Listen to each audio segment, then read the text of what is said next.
Okay.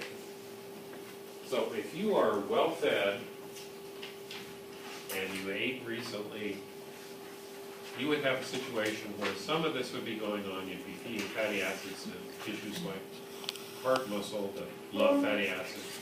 You'd be feeding glucose to tissues that prefer it, like the brain is a classic example. You stop eating, if you're fasting, the body has to make adjustments. Blood glucose levels will start to go down. One of the adjustments that you'll make is your liver will activate gluconeogenesis, the pathway we talked about last time. It will try and compensate for the drop in glucose levels by breaking down glycogen in your liver, glycogen in your muscles. The liver will release that glycogen into the bloodstream to try and dampen the drop-off that would happen otherwise. You have about 5 to 6 millimolar glucose normally, and the longer you go without eating, the more it drops. It doesn't drop right away, and it really never goes to zero because your body is always trying to convert other things to glucose to maintain that.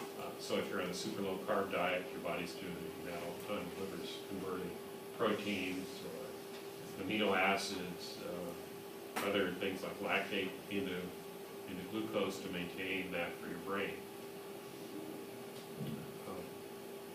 Eventually, though, another compensation mechanism kicks in, and that's this one. Because you have a limited amount of glycogen in your liver. Go back to that.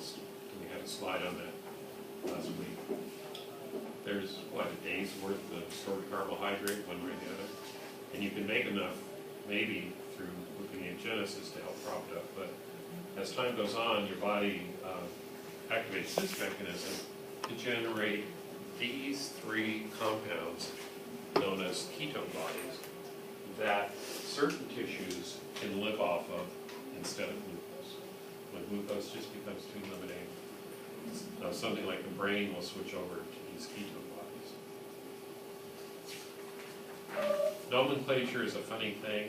If these were discovered today, no one would call them bodies. You know, a body suggests something